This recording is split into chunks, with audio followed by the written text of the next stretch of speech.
علیکم ویور، کیسے ہیں آپ سب؟ آئی ہوپ کہ آپ سب ٹھیک ہوں گے۔ جیسے کہ آپ کو پتہ ہے کہ رزلٹ 2024 الیکشن کے فائنل ہو چکے ہیں اور تمام پارٹیاں جیت چکی ہیں۔ جیسے کہ آپ کو پتہ ہے کہ اب حکومت بنانے کے لیے ایک 2/3 میجورٹی کی ضرورت ہے، اور بڑے بڑے ممبرس نے یہ رات گئے ایک پک شیئر کی ہے کہ ایک دن کے سی ایم کو ہٹانے کے لیے کس طرح بڑے بڑے نیتا انڈیا کے ایک چال چلتے ہیں، اسی طرح رات گئے پاکستان کے بھی بڑے بڑے سیاستدان نے مشترکہ فیصلہ کر کے سب کو حیران کر دیا۔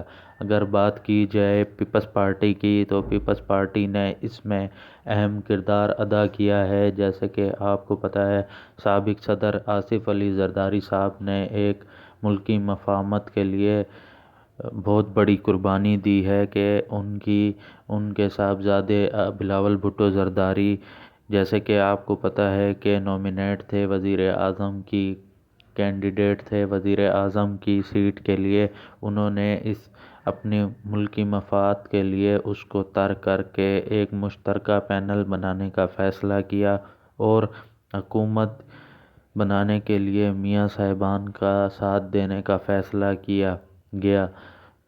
جیسے کہ آپ کو معلوم ہے کہ میاں صاحبان کی پارٹی نون لیگ نے تقریباً 75 سے 80 کے درمیان سیٹیں جیت چکی ہیں، اور آصف زرداری کا نمبر 55 پر ہے، اور نواز شریف اور شہباز شریف دونوں سر پکڑ کے بیٹھے ہیں کہ ہم اگر اتحادیوں کے بغیر حکومت بنانے کی پوزیشن میں نہیں ہیں۔ اگر ہم مولانا صاحب کی بات کریں تو انہوں نے بھی ایک ملکی مفاد کے لیے بہت بڑی قربانی دی ہے۔ جیسے کہ مولانا صاحب کی اگر بات کریں تو وہ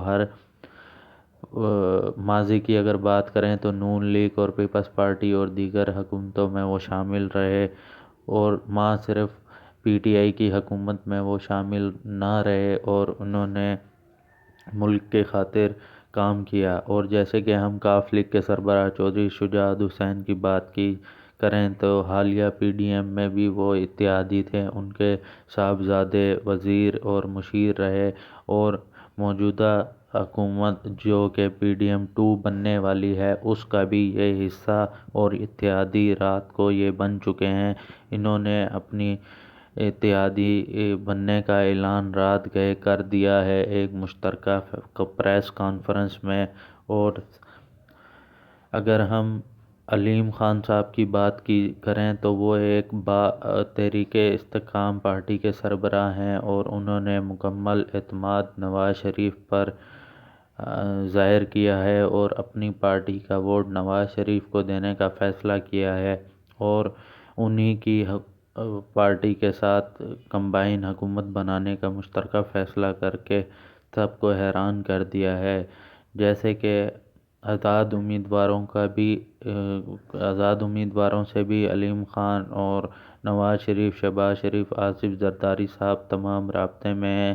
عن قریب ہمیں یہ دیکھنا ہوگا کہ کتنے آزاد امیدوار نون لیگ کے ساتھ جڑیں گے۔ اور اگر ہم بلوچستان سے بات کریں تو بلوچستان کی اہم شخصیات صادق سنجرانی نے بھی نواز شریف نون لیگ کی حمایت کا اعلان کیا ہے اور ان کے ساتھ کمبائن حکومت بنانے کا فیصلہ کیا ہے۔ اگر ہم صادق سنجرانی صاحب کی بات کریں تو وہ بلوچستان میں وزیر اعلیٰ کے بھی امیدوار ہیں، جبکہ وہ موجودہ چیئرمین سینیٹ کے عہدے پر بھی فائز ہیں، اور انہوں نے ایک ایم این اے، ایک ایم پی اے کی سیٹ جیتی ہے، اور ایک مشترکہ حکومت بنانے کے لیے پی ڈی ایم 2 کے لیے وہ بھاگ دوڑ میں لگے ہوئے ہیں اور اپنے مشترکہ فیصلے پہ لگے ہوئے ہیں۔ اگر ہم کراچی کی بات کریں اور ایم کیو ایم کی، جس طرح ایم کیو ایم نے اپنے آپ کو نون لیگ کے ساتھ زیادہ کمفرٹیبل فیل کیا، اور اسی طرح نون لیگ کی بھی حمایت کا اعلان کر دیا۔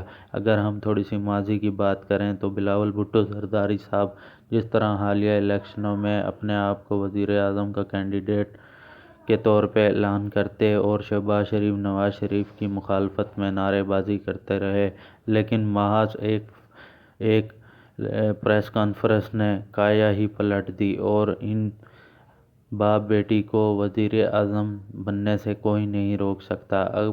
اب یہ دیکھنا ہوگا کہ نواز شریف وزیر اعظم ہوں گے یا شہباز شریف۔ اور جیسے کہ ہم اگر بات کریں حکومت کی پنجاب میں، کہ پنجاب میں نواز شریف نے مریم نواز کو وزیر اعلیٰ کا کینڈیڈیٹ نامینیٹ کر دیا ہے۔ اگر ملک کی تاریخ میں پہلی دفعہ دیکھا جائے گا کہ باپ وزیر اعظم اور بیٹی وزیر اعلیٰ۔ اور فائنل ابھی حتمی فیصلہ نہیں ہوا کہ نون لیگ سے کون وزیر اعظم ہوگا، شہباز شریف یا نواز شریف۔ اور پنجاب میں حمزہ کو بنائیں گے یا مریم نواز کو، حتمی فیصلہ ابھی ہونا باقی ہے۔ ہمارا ولاگ کیسا لگا آپ نے کمنٹ میں ضرور بتانا ہے۔ اللہ حافظ۔